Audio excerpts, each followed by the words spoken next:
थे कि पूतना मौसी भगवान को मारने आ गई। ये कंस की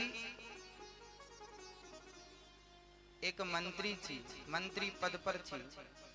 जब कन्हैया का जन्म हुआ, योग माया ने कहा कि कंस तुझे मारने वाला प्रकट हो चुका है। कंस घबरा गया। कंस ने पूतना को आदेश दिया, जाओ जितने बच्चे हैं सबको मार करके आओ, सारे बच्चों को मारना। पूतना मौसी चल पड़ी। पूतना मौसी आकाश मार्ग से गई। कितने बच्चे पहले मुआयना कर लूं। ब्रज में तो उत्सव चल रहा था, सारे ब्रज में उत्सव था। पूतना मौसी ब्रज में गोकुल में बच्चों को मारने के लिए आगे बढ़ती है। पूतना बड़ी भयंकर दिखती थी, पर उसने अपना स्वरूप बड़ा सुंदर कर लिया। बड़ी सुंदर बन ठन करके सज धज करके पूतना मौसी चल पड़ी।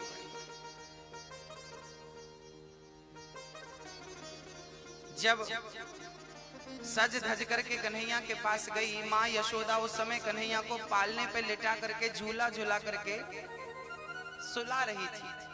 कन्हैया सो भी गए। तब तक पूतना मौसी चल पड़ी। अच्छा, पूतना ना बड़ी कुरूपणी थी, पर बन करके गई है सुंदर। पूतना मौसी पहुंच गई। अरे यशोदा, यशोदा ने देखा बड़ी सुंदर स्त्री खड़ी है। पूतना ने माया से अपने आप को इतना सुंदर बना लिया कि यशोदा चकित हो गई कि लक्ष्मी जी आ गई साक्षात। यशोदा बोली, बहन आओ, आप कौन हो, कहां से आई हो, अपना परिचय दो। पूतना बोली, सखी मोको ना पहचानी, मैं फलाने पंडित जी की पंडिताइनी हूँ, और मेरे स्तनों में जहर वो अमृत है। जो मेरा दूध पीता है ना जो बालक, वो कभी मरता नहीं, अमर हो जाता है। जबकि पूतना के स्तनों में जहर था। वो कालकूट नाम का जहर पिला करके कृष्ण को मारना चाहती थी। पूतना मौसी की बातें सुनकर यशोदा तो भाव में डूब गई कि मेरे छोरा को अमृत मिल जाएगा तो फिर कभी मरेगा ही नहीं, चिंता खत्म। तो पूतना के सामने हाथ जोड़कर यशोदा कहने लगी, बहन तो मेरे लाला को एक बार आप दूध पिला दो अपना। हाँ हाँ, मैं तो आई ही हूँ पिलाने। बोल, तेरा छोरा कहाँ है? बोले, पालने पर सो रहा, लेके आओ। यशोदा मैया पालना ही उठाकर लाई। और जब पालने उठाकर लाई तो कन्हैया की नींद खुल गई। और कन्हैया की आंख खुली तो सामने पूतना मौसी। पूतना को देखते ही भगवान पहचान गए कि ये पूतना सुंदर शकल के भीतर तो कुछ और है। पूतना को देखते ही श्री कृष्ण ने अपने दोनों नेत्रों को बंद कर लिया, मूंद लिया। पूतना को देखकर कन्हैया ने नेत्र क्यों बंद किए? परीक्षित ने प्रश्न कर दिया, गुरुदेव पूतना ने नेत्र क्यों बंद कर लिए? भगवान श्री कृष्ण ने नेत्र क्यों बंद कर लिए पूतना को देखते? तब भगवान सुखदेव कहते हैं, परीक्षित, ये जो पूतना थी ना, ये भगवान को मारने आई थी और माया से इसने रूप बना रखा था। तो भगवान यदि देखते तो पूतना जो माया से रूप बनाई थी ना, वो माया नष्ट हो जाती और पूतना प्रत्यक्ष रूप में आ जाती। तो भगवान कहते हैं फिर मेरी लीला जो आगे की है उसमें बाधा आ जाता। तो भगवान ने नेत्रों को बंद कर लिया। अथवा भगवान ने अपने नेत्र इसलिए बंद कर लिए क्योंकि पूतना भगवान को जहर पिलाने आई है, और जहर पीने का काम तो भगवान शिव का है। मानो आंख बंद करके शिव जी को बुला रहे हैं भगवान के, भगवान जी आओ और मौसी जी का जहर पी लो, ये जहर पिलाने हमें आई है, इसलिए नेत्रों को बंद कर लिया। अथवा भगवान ने अपने नेत्रों को इसलिए बंद कर लिया क्योंकि पूतना मौसी थी तो बहुत बड़ी कुरूपणी, बड़ा कुरूप था इसका स्वरूप, और आई है सज धज कर। पूतना का तन तो सुंदर था पर मन सुंदर नहीं था। भगवान कहते हैं कि जिसका तन सुंदर होता है मन सुंदर नहीं होता, ऐसों को मैं देखना भी पसंद नहीं करता, इसलिए नेत्रों को कर लिया बंद। भगवान कहते हैं जिसकी शक्ल अच्छी होती है ना, मैं उसे नहीं देखता, जिसका स्वभाव अच्छा होता है, जिसका हृदय अच्छा होता है, मैं उसे देखना पसंद करता हूँ। इसलिए हम कहा करते हैं कि तन को साफ करने के पहले मन को साफ कर लो। जो मन की मैल न धोई गंगा गया तो क्या हुआ। आप लोग गंगा गए कि नहीं कभी? गए? आपने गंगा स्नान तो किया होगा। अब की बार कभी मौका लगे ना तो फिर से गंगा जी जाना, और जैसा हम कहते हैं ना वैसा जरूर करना। अब की बार गंगा जी जब जाना तो अपने घर से एक सीसी में, एक बोतल में घर की नाली का पानी, गंदा पानी भर के जरूर ले जाना। एक सीसी में गंदा पानी भरना, ढक्कन लगाना और गंगा जी जाना। और गंगा नहाने के पहले वो सीसी गंगा जी में डाल देना। और जितने दिन रुको गंगा जी में उतने दिन वो सीसी पड़ी रहने देना, 2 दिन 4 दिन 6 दिन। और जब आने लगना तो वो सीसी गंगा से उठाना और घर ले आना, ढक्कन खोल के वही सबको प्रसाद बांटना। लो गंगा जल, लो गंगा जल, लो गंगा जल। पिएगा कोई? पहले तो आप ही पीना। पिएंगे आप? पिएंगे कि नहीं? हाँ ना में जवाब दीजिए। नहीं पिएंगे। क्यों नहीं पिएंगे भाई? वो तो गंगा से निकल रही है। इसलिए नहीं पिएंगे क्योंकि सीसी के ऊपर से तो गंगा जल निकल गया, पर अंदर जैसा था वैसा ही है। तो यही तो हम कहना चाहते हैं कि सीसी तो 5 दिन तक डूबी रही, 10 दिन तक डूबी रही। वो 10 दिन गंगा में डूबी रही, शुद्ध नहीं हुई, तो तुम एक डुबकी लगा के कैसे शुद्ध हो गए?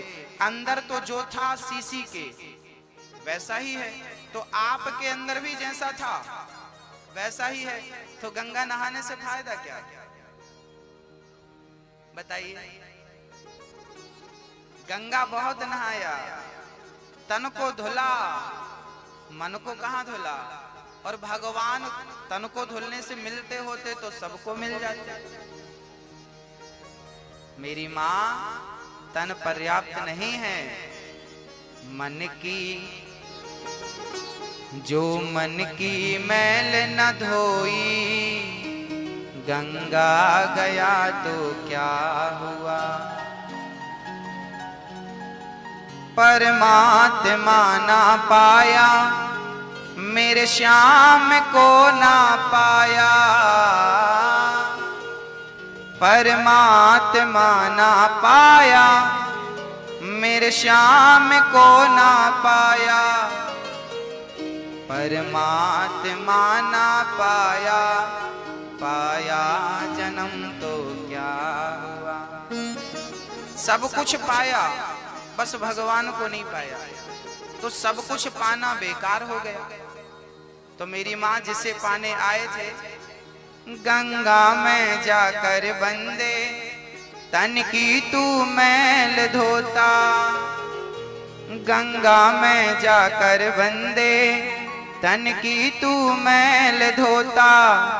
जो मन की मैल न धोई, जो मन की मैल न धोई गंगा गया तो क्या हुआ। तन को धोया मगर मन को धोया नहीं, बाद गंगा नहाने से क्या फायदा। तो मैया जी अब की बार जाएंगी तो सीसी याद रखिएगा, जरूर ले जाना। और यदि वो शुद्ध हो जाए तो समझना कि आप भी शुद्ध हो गए। और वो नहीं भाई, जब गंगा जाओ तो गंगा का जल हाथ में लेना चाहिए और हाथ में लेकर कहना चाहिए, हे गंगा मैया आपका जल जितना शुद्ध है, आज से हम अपने मन को उतना ही शुद्ध रखेंगे, यही गंगा स्नान है। यदि ये संकल्प आपके हृदय में नहीं आया और आपने ये कोशिश नहीं करी तो फिर गंगा नहाने से। पूतना को देखकर भगवान ने नेत्र बंद कर लिए। पूतना ने भगवान को उठाया और अपना स्तन मुंह में दे दिया। भगवान पूतना का दूध पीने लगे। पूतना के स्तनों में दूध था, थोड़ा सा दूध पी लिया। जहर था, जहर भी पी लिया। अब दूध भी खत्म, जहर भी खत्म। अब भगवान पूतना के प्राणों को पीने लगे कि अब पकड़े ही हैं, तो इसको ठीक जगह पे पहुंचा दें। पूतना के प्राणों को पीने लगे। पूतना चिल्लाने लगी, बालक छोड़ दो, छोड़ दो। भगवान बोले, मौसी जी हम जल्दी से पकड़ते नहीं हैं, और पकड़ लेते हैं तो फिर कभी छोड़ते नहीं हैं। यहाँ पकड़ने की व्यवस्था तो है, छोड़ने की नहीं। ये पूतना जो है ना मैया जी, ये पिछले जन्म में राजा बलि की बेटी रत्नमाला थी। जब वामन भगवान राजा बलि के घर गए, 3 पग भूमि का दान आपने मांगा, तो राजा बलि वामन भगवान को देखकर रत्नमाला ने कहा कि इतना सुंदर बेटा मेरा होता तो दूध पिलाती। और जब 3 पग में सब कुछ नाप लिया तो रत्नमाला बोली, ऐसा छलिया बेटा मेरा होता तो जहर पिला देती। तो भगवान बोले, चलो तुम्हारा दूध भी पिएंगे और तुम्हारा जहर भी पिएंगे। तो दूध भी पिया और जहर भी पीकर भगवान ने पूतना के वचन को पूरा कर दिया। भगवान ने पूतना का उद्धार। पूतना भगवान को लेकर उड़ गई, आकाश मार्ग से जाने लगी। भगवान ने प्राणों का पान किया, पूतना आराम से जमीन पे गिरी। यशोदा मैया दौड़ी दौड़ी आई, कहा है गो लाला को लेकर गई। उसके पहले नंद बाबा कंस का कर चुकाने गए थे, और जब वापस आए तो वसुदेव जी ने कहा कि आप जल्दी गोकुल जाइए, कन्हैया पर बड़े खतरे मंडरा रहे हैं। तो नंद बाबा वापस आए तो पूतना मौसी का एक हाथ यमुना के उस पार गिरा। पूतना का एक हाथ यमुना के उस पार गिरा। पूतना के हाथ को ही पुल समझकर ब्रजवासी छकड़े बकड़े लेकर आ गए। बाद में पता चला ये तो मौसी जी सो रही हैं, पता चला सो नहीं रही, ये खो गई। पूतना मौसी के शरीर को काट काट करके नंद बाबा ने अनेक चिताएं बनाई और पूतना के शरीर को चिताओं पर रख दिया और आग लगाई। अब आश्चर्य तो तब हुआ जब पूतना के शरीर पे आग लगी। पूतना के शरीर से सुगंध निकल पड़ी। परीक्षित ने कहा, प्रभु पूतना तो राक्षसी थी, इसके शरीर से सुगंध क्यों निकल पड़ी? बोली, ये मेरे भगवान का स्वभाव है। जो पूतना भगवान को मारने आई थी, भगवान ने उसे तार दिया। पूतना के अवगुण समाप्त हो गए, इसलिए पूतना के शरीर से दुर्गंध नहीं सुगंध निकलती और पूरा ब्रजमंडल उस खुशबू से गमगमा उठता है। अहो वकेयम स्तनकालिकोटम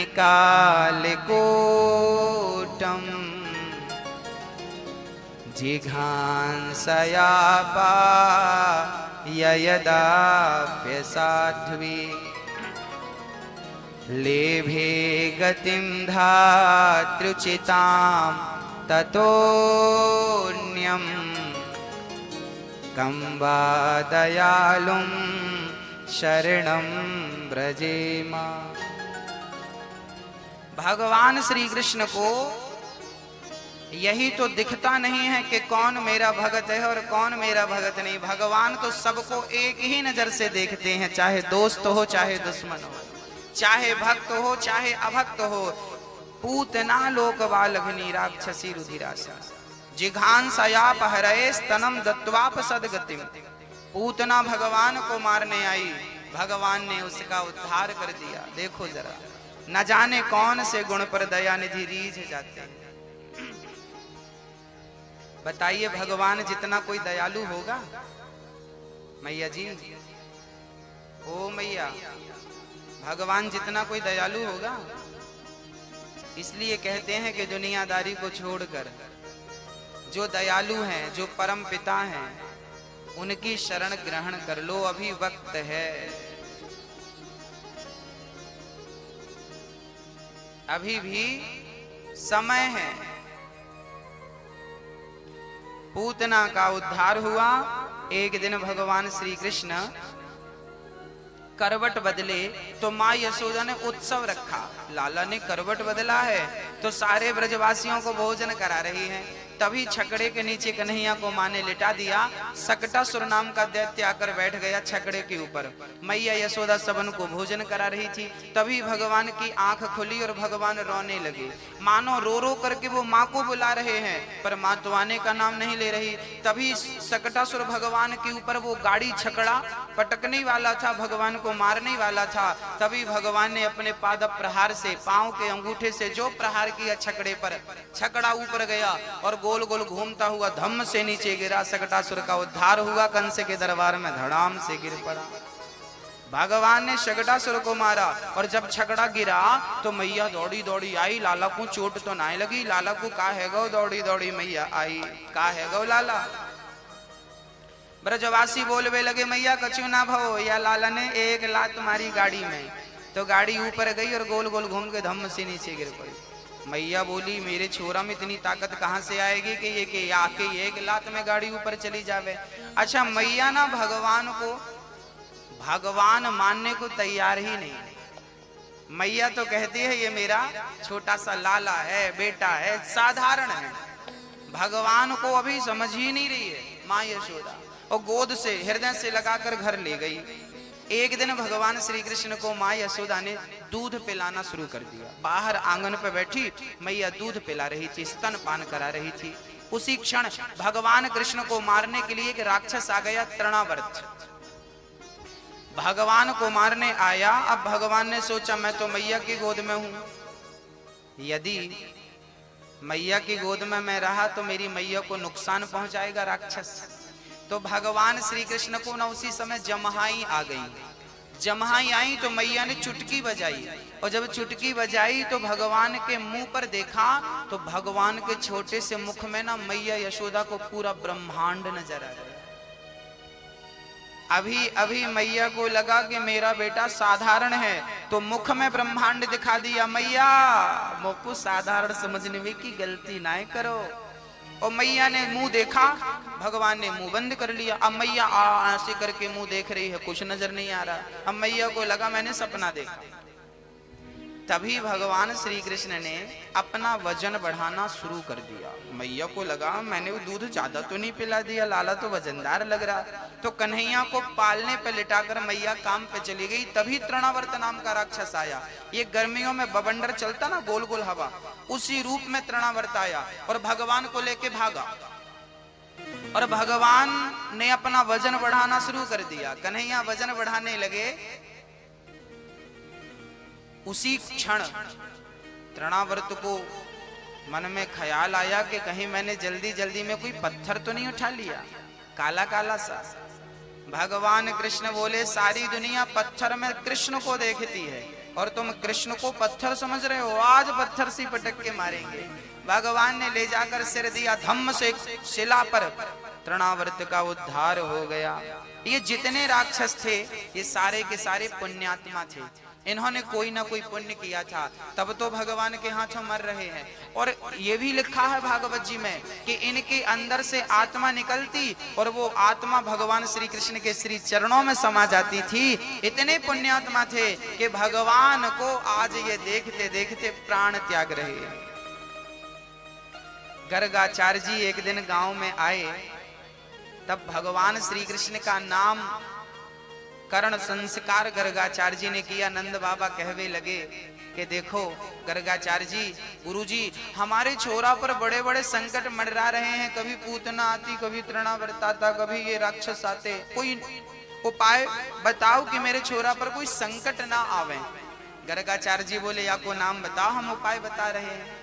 नंद बाबा बोले 1 साल है गए छोरा के जन्म के, हमने तो याके नामकरण ही ना कियो, आप ही नामकरण कर दो। गर्गाचार्य जी गौशाला गए। नंद बाबा बोले कि हम चुपचाप नामकरण करेंगे, काहू से कहेंगे ना।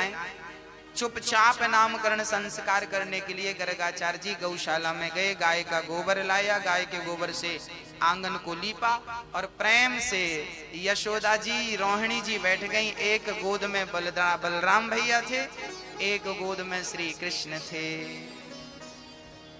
बड़ी अद्भुत लीला। अच्छा, एक छोटी सी चर्चा मैं और बताऊं आपको। ये जो बलराम भैया है ना, ये बलराम भैया पिछले जन्म में कौन थे पता है आपको? ये कौन थे? ये लक्ष्मण भैया थे। इस जन्म में बलराम भैया बने हैं। तो पिछले जन्म में तो छोटे थे, इस जन्म में बड़े क्यों हो गए? बड़े इसलिए हो गए क्योंकि भगवान राम ने कहा था लक्ष्मण अगले जन्म में जैसे इस जन्म में तूने मेरी सेवा करी है, अगले जन्म में तुझे बड़ा बनाकर छोटा बनकर मैं तेरी सेवा करूंगा। ऐसा क्या ऋण चढ़ गया। अच्छा, राम जी ना लक्ष्मण के भी ऋणी हो गए। हनुमान जी के ऋणी तो हैं, ऐसा तो खुद हनुमान जी से राम जी ने कह ही दिया, पर लक्ष्मण जी के भी ऋणी थे। वो ऋण इस जन्म में उतार रहे थे। वो कौन सा ऋण था, जरा ध्यान पूर्वक सुनिएगा भक्तों। जब राम जी राजा बन गए, सभा लगी थी, दरबार लगा था, तब श्री वशिष्ठ जी ने लक्ष्मण जी की पीठ थपथपाई। वाह लक्ष्मण, वाह लक्ष्मण, आपके जैसा कोई भाई नहीं होगा, कोई नहीं। 14 वर्ष तक आपने नारी त्यागी, आपने निद्रा त्यागी, 14 वर्ष तक आपने भोजन त्यागा। जब वशिष्ठ जी ने भरी सभा भरे दरबार में ये बात कही, तो लक्ष्मण जी कहने लगे, प्रभु ये मेरा बल नहीं, ये श्री राम का बल है। राम जी खड़े हो गए, गुरु जी आपने कहा कि लक्ष्मण ने निद्रा त्यागी, मैं मान सकता हूं, नारी त्यागी मैं मान सकता हूं, पर इसने भोजन नहीं त्यागा। मैं रोज दोना भर भर के से फल फूल देता रहा। कहो लक्ष्मण, मैंने जब तुम्हें दोना भर भर के फल दिए तो तुमने खाए कि नहीं। लक्ष्मण ने कहा, प्रभु मैं उन दोनों से कह देता था कि अभी मैं राम की सेवा में बिजी हूं, खाने का समय नहीं, जाओ अयोध्या में रहना, जब राम की सेवा करके वापस आऊं तब राम का दिया प्रसाद ग्रहण करूंगा। आज वो सारे के सारे दोने अयोध्या में हैं और अब मैं उन्हें खाऊंगा, उन फलों को, उन प्रसाद को खाऊंगा। राम जी बोले, लक्ष्मण वो 14 वर्ष के सारे दोने तुमने कहां रखे हैं। लक्ष्मण जी बोले, हमने अपने कमरे में रखे। राम जी बोले, दिखाओ। राम जी गए, लक्ष्मण जी ने दिखाए, सारे दोना ज्यों की त्यों, एक भी फल खराब नहीं हुआ। देखिए भजन का प्रभाव। राम जी ने उन दोनों की गिनती करनी शुरू कर दी, उन दोनों को गिना, और जब गिनती करी ना तो 4 दोने कम निकले। राम जी ने कहा, लक्ष्मण आपने भले ही ना खाया हो, पर 4 बार तो आपने भोजन किया है, 4 दोने कम है। लक्ष्मण की आंखों में आंसू आ गए, प्रभु मैंने 4 बार भोजन नहीं किया, ये 4 दोने इसलिए कम है कि जब पहले दिन हम वनवास के लिए गए थे, आप वनवास के लिए गए थे, तो उस दिन आपने कुछ नहीं खाया था पहले दिन, तो वो दोना कम है, आपने नहीं खाया तो आपने मुझे नहीं दिया। पहला दोना वो जब राम जी वनवास के लिए घर से निकले थे ना, उस दिन अयोध्या में किसी के घर चूल्हा नहीं जला, क्योंकि उस दिन तो राज तिलक की तैयारी थी, सब खुशियां मना रहे थे। तभी सुबह 8:30 बजे ही पता चल गया कि राम को वनवास जाना है, और 10:30 और 11 के बीच में राम जी वनवास के लिए निकल पड़े थे सुबह के वक्त। तो जब आपने नहीं खाया तो मेरे खाने का सवाल ही खड़ा नहीं होता। पहला दोना वो कम है। दूसरा दोना, जब आपने पिता की मृत्यु का समाचार सुना, जब हमारे पिता दशरथ जी समाप्त हुए, जब आपने पिता की मृत्यु का समाचार सुना तो आपने कुछ भोजन नहीं किया, जब आपने नहीं खाया तो मैंने नहीं खाया। दूसरा दोना वो कम। तीसरा दोना, जब रावण ने सीता का हरण किया था, मां सीता को रावण ले गया, उस दिन वो सुबह का ही वक्त था जब रावण सीता को चुरा कर ले गया। सुबह करीब 8:30 और 9 बज रहे होंगे, तभी सीता ने देखा कि एक सुंदर सा सोने का मृग जा रहा है। सीता ने कहा, प्रभु अयोध्या चल ही रहे हैं, थोड़े ही दिन बचे हैं 14 वर्ष पूरे होने में, ये सोने का मृग मिल जाता तो यादगार हम संभाल के रखते इन यादों को। राम जी चल पड़े, चर्चा आपको विदित है। अंत में लक्ष्मण जी भी चले गए। वो मारीच मामा थे, कपटी मृग था। सुबह का वक्त था, रावण भिक्षा लेने आया था। सुबह के 10 बज रहे थे जब रावण सीता को चुरा कर ले गया। प्रातः काल के 10 से 11 बजे के बीच में रावण सीता माता को चुरा कर ले गया। उस दिन आपने भोजन नहीं किया, हमने नहीं। तीसरा दौना वो कम।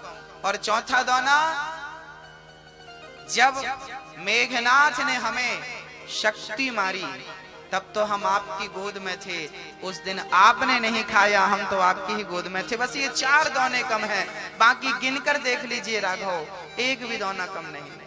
गिनकर देखा, राम की आंखों से झरझर आंसू गिरने लगे। वाह लक्ष्मण, 14 वर्ष तक आप हमारे साथ रहकर नारी का, निद्रा का त्याग किया, ये तो पता था, पर भोजन का भी आपने त्याग किया है, ये अयोध्या आकर हमें पता चला। लक्ष्मण जी की सेवा ऐसी थी कि सेवा करते थे पर सेवा कर रहे हैं, ये बात कभी किसी से कहते नहीं थे कि हमने आपकी इतनी सेवा की।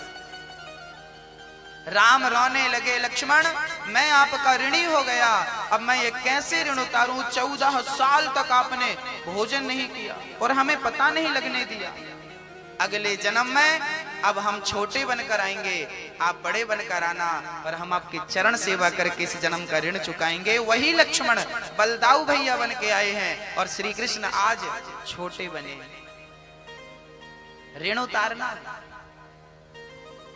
कल हमने कहा था कि वनवास राम का नहीं, वनवास तो लक्ष्मण जी का हुआ था, क्योंकि राम जी अयोध्या में रहकर भी रावण को मार सकते थे, लेकिन अयोध्या में रह करके लक्ष्मण जी मेघनाथ को कभी नहीं मार सकते थे, क्योंकि मेघनाथ को वरदान मिला था कि 12 वर्ष तक जो नींद और नारी का परित्याग करेगा वही मेघनाथ को मार सकेगा। तो लक्ष्मण जी ने 12 वर्ष नहीं, 2 वर्ष एक्स्ट्रा, 14 वर्ष नींद और नारी का त्याग किया। यहाँ एक प्रश्न भी खड़ा हो सकता है कि यदि नारी का त्याग किया है तो सूर्पणखा जब आई थी तब नारी का स्पर्श भी नहीं किया, एक उंगली से छुआ तक नहीं। यदि छूने की बात है तो लक्ष्मण जी ने फिर बाण मारा तो था, नाक और कान सूर्पणखा की काटी थी। तो यहाँ मैं एक बात आपको समझा दूं कि सूर्पणखा की नाक कान श्री लक्ष्मण जी ने नहीं काटी, सूर्पणखा की नाक कान तो लक्ष्मण जी की पत्नी श्री उर्मिला मैया ने काटी। उर्मिला मैया तो अयोध्या में थी, चर्चा अद्भुत है। जब राम जी के साथ लक्ष्मण जी वनवास जाने लगे तो लक्ष्मण जी को एक डर था कि कहीं मेरी पत्नी भी जिद ना करे कि सीता मैया चल रही हैं तो हमें भी साथ ले चले। तो जिस दरवाजे पर उर्मिला खड़ी थी, लक्ष्मण जी उस दरवाजे को छोड़कर दूसरे दरवाजे से बाहर आ गए ताकि ये मिले ना, मिलेगी तो जिद करेगी ले चलो। जबकि उर्मिला तो पूजा की थाली लेकर खड़ी थी कि मेरे पति आए तो मैं तिलक लगाकर उन्हें विदा कर दूं। तो उर्मिला के हाथ में हल्दी और चावल एकदम तैयार था, हाथ में लिया था कि पति जी आए तिलक लगा के विदा करें, पर लक्ष्मण जी आए ही नहीं। कहा जाता है, मैंने विद्वानों के मुख से सुना है कि 14 वर्ष तक उर्मिला उसी दरवाजे पर उसी हाल में खड़ी रही। देखिए तपस्वियों की तपस्याएं कैसी होती हैं। अब आपको यकीन नहीं हो रहा होगा तो मैं कलयुग की, आज की 2019 की एक घटना में सुना दूं।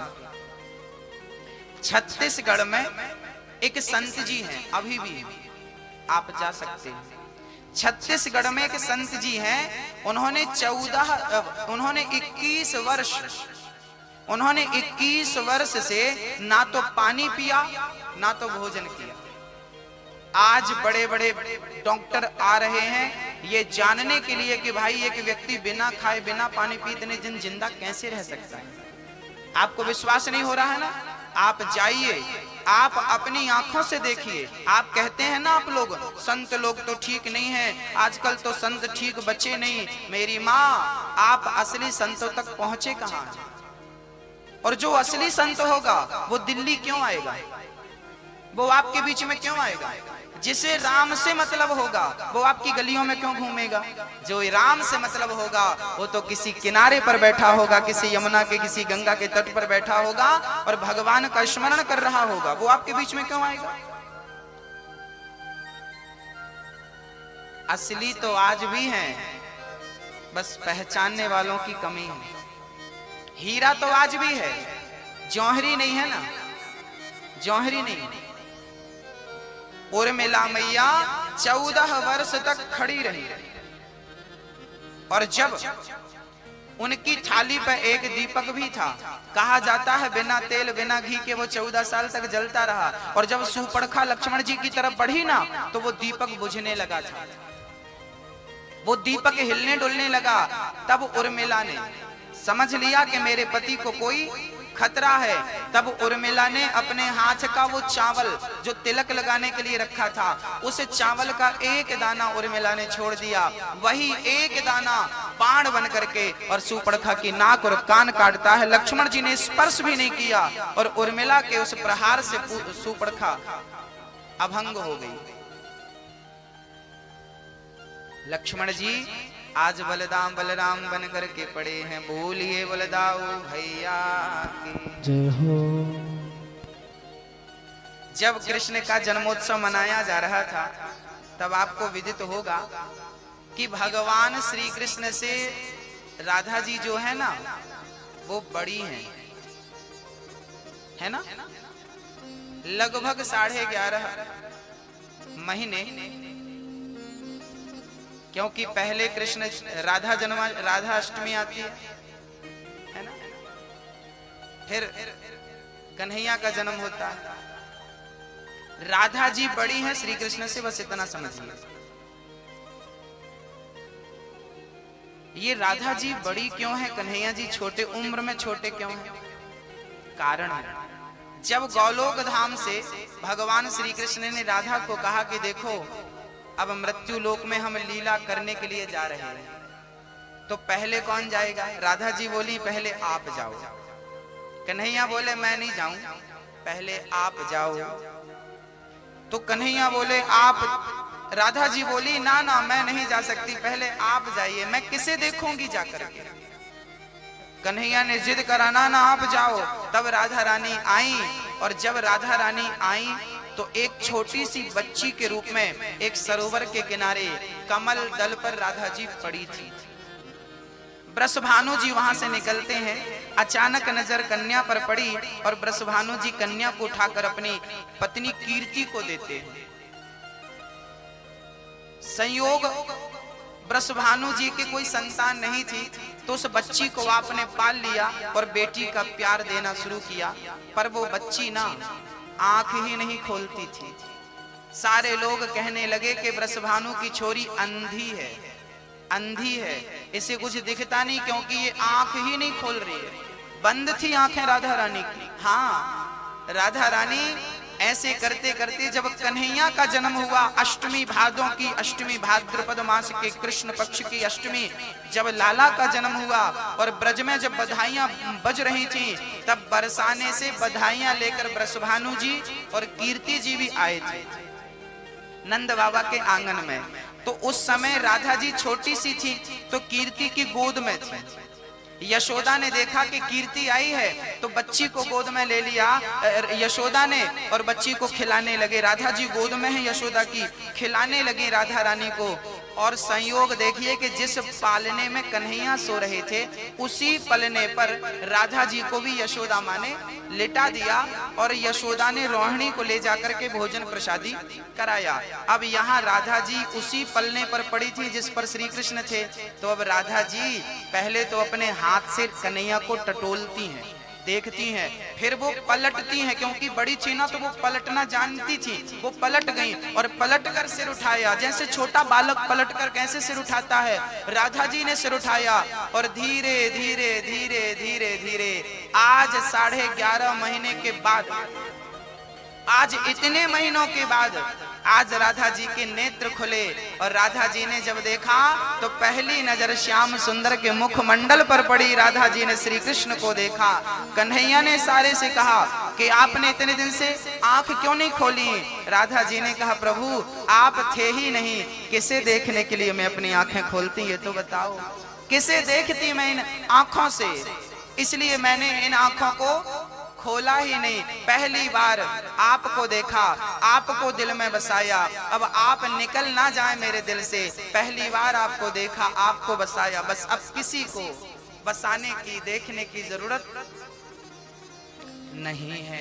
अब कीर्ति जी, यशोदा आई, कीर्ति जी आई, और जब कीर्ति की नजर पड़ी कि राधा जी तो टुकुर टुकुर देख रही है, अब कीर्ति नाचने लगी, यशोदा मेरी छोरी अंधी नहीं है, ये तो देख सकती है, उठा करके झूमने लगी। अभी तो एक उत्सव था, अब तो दो दो उत्सव हो गए। राधा के संग कृष्ण का जन्मोत्सव, कृष्ण के संग राधा का उत्सव चालू हो गया। पूरे ब्रजमंडल में आनंद की लहर दौड़ पड़ी, और भगवान की इस लीला को, इस मर्म को कोई समझ नहीं सका। राधा की इस लीला को कोई जान नहीं सका, कोई नहीं समझ पाया।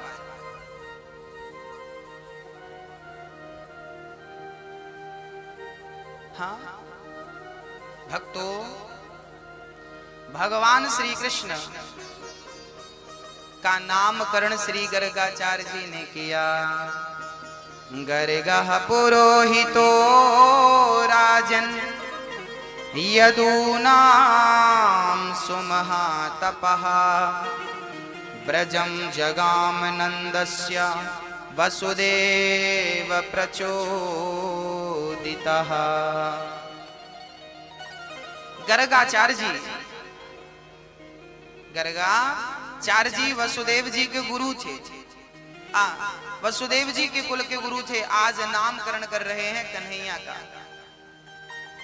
देखिए हमारे सनातन धर्म में कितने संस्कार होते हैं मैया जी, भैया जी, 16 संस्कार होते हैं। सबसे पहला संस्कार होता है गर्भाधान संस्कार। हमने एक पुस्तक लिखी है, संस्कार ही उसका नाम है, पीछे स्टॉल पर उपलब्ध है, वो आप प्राप्त कर सकते हैं। संस्कारों का उसमें वर्णन पूर्ण रूप से है। पहला संस्कार क्या, दूसरा क्या, तीसरा क्या, चौथा क्या।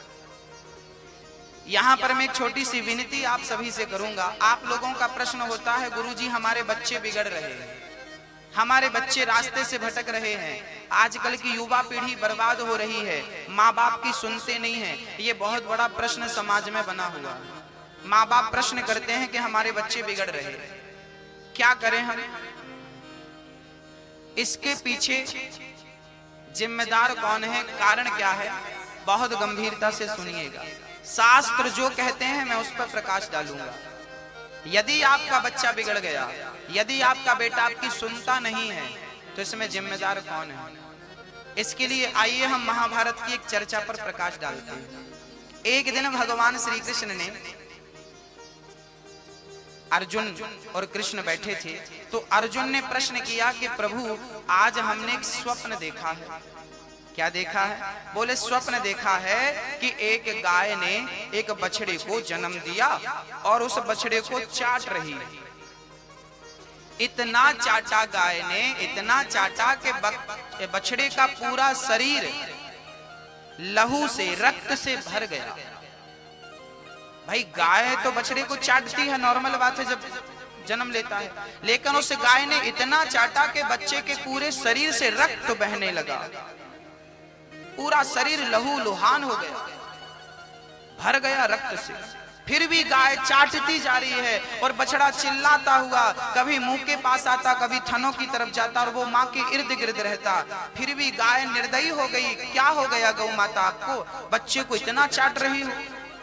अर्जुन ने कहा प्रभु मैंने ऐसा स्वप्न देखा है, इसका क्या अर्थ हो सकता, मैं समझा नहीं, आप समझाइए कि क्या अर्थ है। तब भगवान श्री कृष्ण ने कहा था कि अर्जुन ये जो स्वप्न आपने देखा है ना, ये मिथ्या नहीं है, ये स्वप्न सच होगा कलयुग में।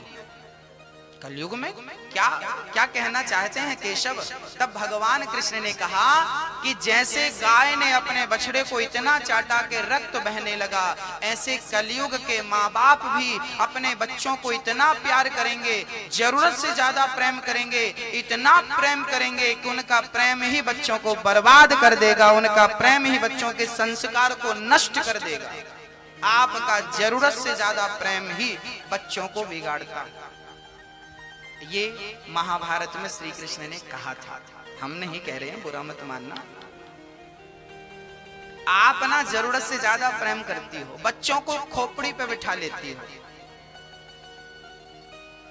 फिर वही आपको मारते हैं, आपको गालियां देते हैं, आपको आंख दिखाते हैं और वही आपको हाथ पकड़ के घर से विदा कर देते हैं।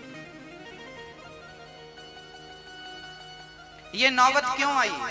क्योंकि आपने सत्संग, आजकल के बच्चों को सत्संग करने का टाइम नहीं है। आजकल के बच्चे कथा नहीं सुनते। सोचिए, आजकल के बच्चों को सिगरेट पीने में शर्म नहीं आती, सिगरेट पीने में शर्म नहीं आती, लेकिन कहो कि बेटा तिलक लगाया करो, तिलक लगाने में शर्म आती है, सिखा रखने में शर्म आती है, कथा सुनने में, सत्संग करने में शर्म आती है। शराब की दुकान में खड़े होकर के, लाइन पर खड़े होकर के शराब लेने में, पीने में शर्म नहीं आती। किसी बहन बेटी को मार्ग में छेड़ते रहते हैं, चलती फिरती बहन बेटी को छेड़ते हैं, तो बहन बेटी को छेड़ने में लज्जा नहीं आती, लेकिन इनको राम नाम जपने में, भगवान का भजन करने में लज्जा आती है। ये दुर्भाग्य है, ये दुर्भाग्य।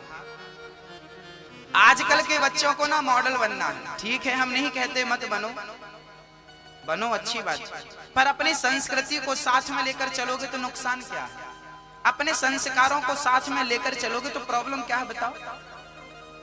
क्या प्रॉब्लम? इसलिए मेरी माँ, ये बच्चों को ना थोड़ा सा जरूरी है समझाना। हाँ,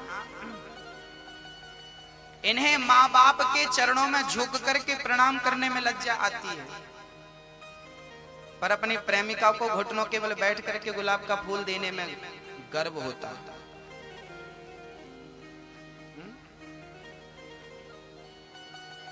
उसके लिए वो घुटनों के बल क्या, सिर के बल चलेंगे, पर अपनी माँ के लिए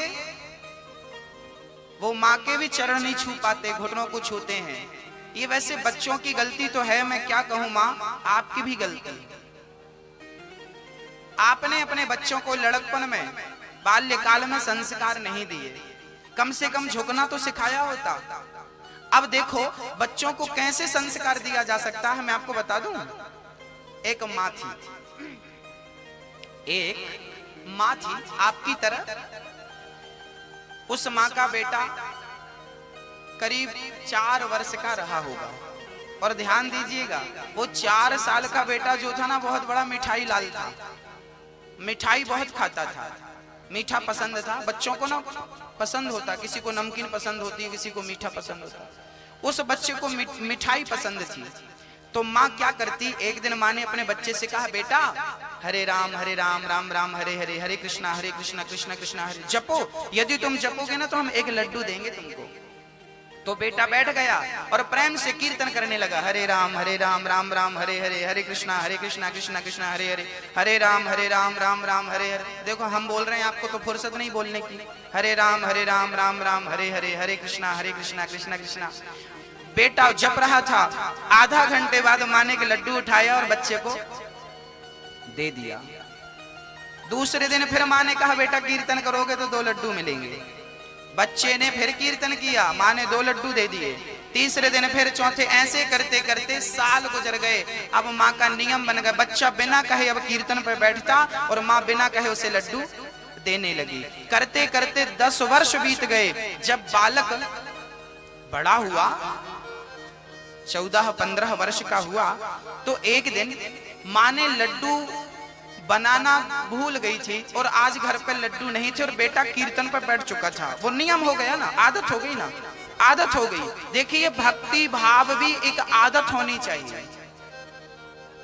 जैसे चाय पीने वाले की आदत है चाय, गांजा पीने वाले की आदत है गांजा, वो ना मिले ना तो व्याकुल रहता है। बस भक्त को भी आदत होनी चाहिए कि भगवान का भजन ना करे तो वो व्याकुल हो जाए। यदि ना करने पर ये व्याकुलता आती है तो समझ लेना कि आप सही ट्रैक पे हैं, और अभी व्याकुलता नहीं है तो फिर ठीक नहीं है। मेरी माँ तो बच्चा ना 15 वर्ष का हो गया, आज घर पर लड्डू नहीं था, तो माँ ने क्या किया कि खोजने लगी लड्डू कहाँ से लाऊं, कहाँ से लाऊं, कहाँ से लाऊं। तभी बच्चे ने देखा कि मेरी माँ लड्डू खोज रही है, घर पे लड्डू है नहीं। तभी उस बच्चे ने कहा, माँ अब लड्डू की जरूरत नहीं है, अब तो इस कीर्तन में, इस भजन में ही इतना स्वाद मिलता है कि लड्डू से ज्यादा आनंद तो इसमें ही प्राप्त होने लगा, अब मुझे लड्डू की जरूरत। बच्चे को ना पहले ब्लैक बोर्ड में लिखवाया जाता है का खा ए बी सी डी। उसके बाद जब वो ABCD समझ लेता है ना, तो फिर ब्लैक बोर्ड में लिखवाने की जरूरत पड़ती है क्या? वो तो शुरुआती है। हाँ मेरी माँ, जैसे ब्लैक बोर्ड में मास्टर जी ABCD लिखवाते हैं, उसके बाद यदि वो समझ में आ जाए तो फिर ब्लैक बोर्ड की जरूरत। ऐसे ही ये जो मंदिर बने हैं ना हमारे देश में, मंदिर, ये जो मंदिर बने हैं, आप लोग मंदिर जाते हैं, हम लोग मंदिर जाते हैं, ये मंदिर क्यों बने हैं? बोले जैसे ब्लैक बोर्ड की जरूरत पड़ती है ऐसे मंदिर की भी जरूरत पड़ती है।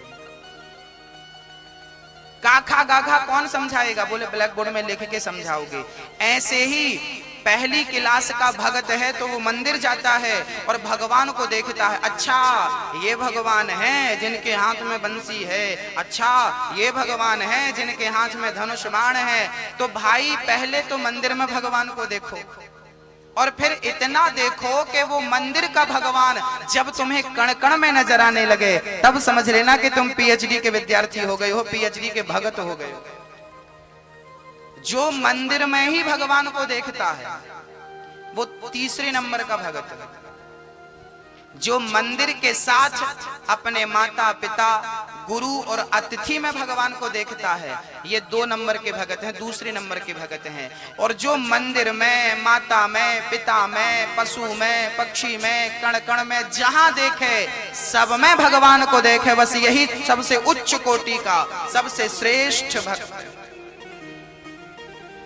हरि व्यापक सर्वत्र समाना, प्रेम से प्रगट हो ही मैं जाना, सीय राम मय सब जग जानी, करहूं प्रणाम जोरी जुग पानी। सब में वही है।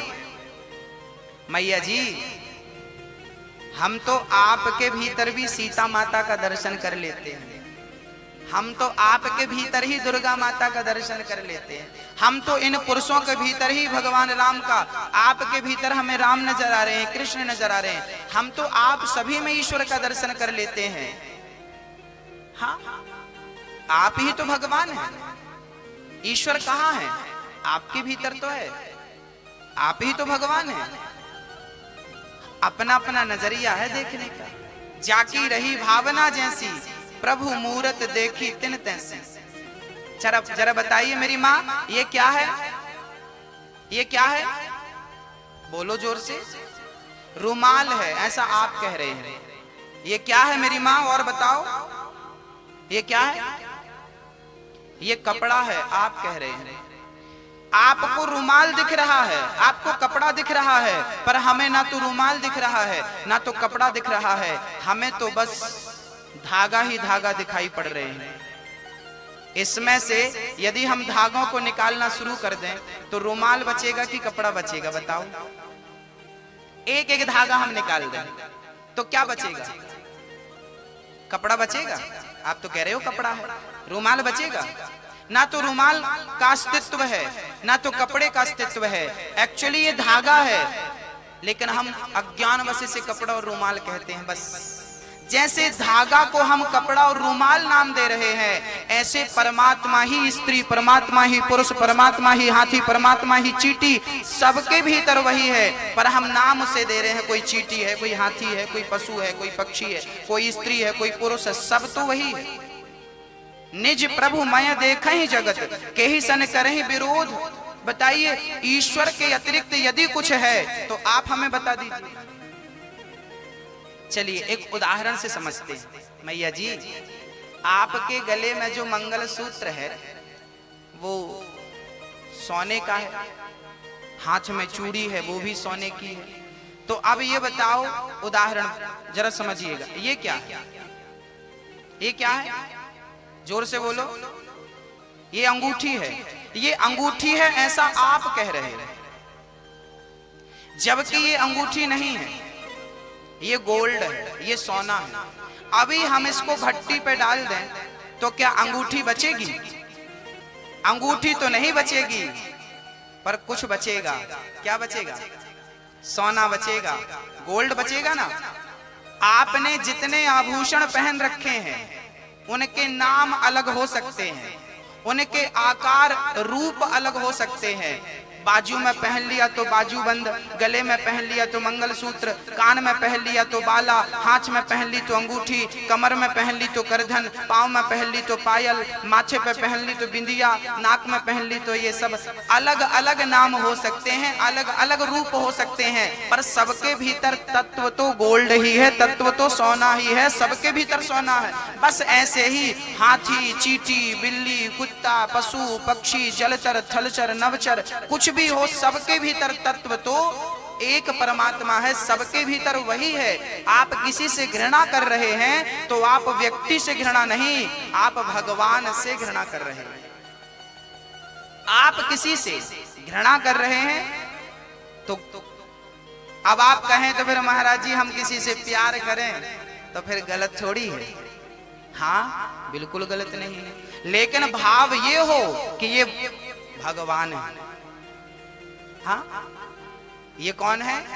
यदि हम आपको भगवान समझते हैं, भगवान की नजरिए से देखते हैं, तो फिर आप सचमुच हम आपसे प्रेम करेंगे तो वो पाप नहीं होगा, वो गलत नहीं होगा। बस भगवान की तरह देखें। भक्तों, बच्चों को क्या देना जरूरी है मेरी माँ? संस्कार। कौन देगा? बच्चों को ना लड़कपन में, छोटी सी उम्र में संस्कार दिया करो। क्या हुआ मैया? अच्छा, छोटी सी उम्र में छोटे से बालक को संस्कार दो। भगवान का नामकरण किया। अयम ही रोहिणी पुत्रो रमयन सुहृदयो गुणैः आख्यायास्ते राम इति बलाधिक्यात् बलम विदुः। रोहिणी का जो पुत्र यशोदा आपकी गोद में है, इसका नाम होगा राम, पर बल अधिक होने के कारण लोग कहेंगे बलराम। बोलिए बलदाऊ भैया की जय हो। यशोदा, ये जो तेरा बेटा है ना, इसका नाम होगा शुक्लो रक्तस्तथा पीता इदानीं कृष्णतां गतः। ये इसका नाम होगा माँ कृष्ण। कर्षति इति कृष्ण, इसका नाम श्री कृष्ण होगा। मैया बोली बाबा मोकू तो कृष्ण नाम ले तो ही ना आवे, इतनो कठिन नाम तैने रख दियो, तो मैं या को नीलमणि कह सकूं का, या को कनवा कह सकूं का? अच्छा मैया ना, यशोदा मैया कन्हैया को क्या कहती है? कभी तो वो कनवा कहती है, और अधिक प्यार से बुलाती है तो नीलमणि कहती है। कन्हैया को किस नाम से बुलाती है माँ? नीलमणि। नीलमणि यहाँ आओ बेटा, नीलमणि यहाँ आओ। अब भगवान देखो नामकरण हुआ। अब भगवान घुटनों के बल चल करके अब तो खड़े खड़े दौड़ने लगे, खेलने लगे। पाँव में पायल बजती, कमर पे करधन, भगवान के सुंदर सुंदर ठुमक चलत कृष्ण चंद्र बाजत पैजनिया, और बड़ा सुंदर सुख माँ यशोदा लूट रही है लाला का। आज सुंदर सा दर्शन, बाल लीलाओं का दर्शन हम प्रेम से करते हैं। भगवान की लीलाएं एकदम टेढ़ी हैं, जानती हो मैया जी? राम जी सीधे हैं, जबकि कन्हैया जी। अच्छा, राम जी और कृष्ण जी में अंतर है या नहीं? आप क्या कहते हैं? अंतर है? अंतर है? अंतर नहीं है मेरी मां। राम कृष्ण दो एक हैं, अंतर नहीं निमेष। इनके नयन गंभीर हैं, इनके चपल विशेष। राम और कृष्ण ये दो नहीं है मेरी मां, एक ही है। एक रत्ती अंतर नहीं है। कुछ लोग तो कहते हैं कि कृष्ण में 12 कलाएं हैं, कृष्ण में 16 कलाएं हैं। ना, मैं नहीं समझता इस बात को। मैं तो केवल इतना जानता हूं कि जो मेरे राम है वही मेरे श्री। अब आप ये समझिए कि मेरे पास बुद्धि कम है। अब आप ये समझिए कि मैं मूर्ख हूं, क्योंकि मैं राम को कृष्ण से अलग कह करके विद्वान बनना नहीं चाहता।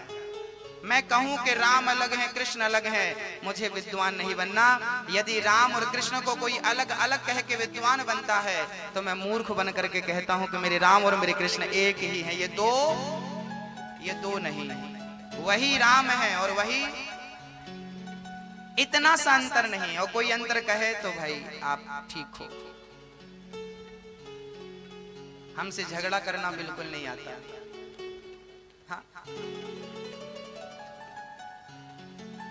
हमारे कन्हैया एक बार ना राम के और कृष्ण के भगत में झगड़ा हो गया। अयोध्या के भक्त में और वृंदावन के भगत में झगड़ा हो गया। वृंदावन, अयोध्या का भगत बोला वृंदावन के भगत से कि सुनो, तुम्हारा कन्हैया टेढ़ा है, हमारे राम बहुत बढ़िया है, एकदम सीधे, मर्यादा पुरुषोत्तम, एक नारी ब्रह्मचारी। और आपके भगवान ने तो एक नहीं, दो नहीं, तीन नहीं, 16,000। बताओ, तुम बाबा हो के ऐसे भगवान की सेवा करते हो जिनकी ढेर पत्नियां।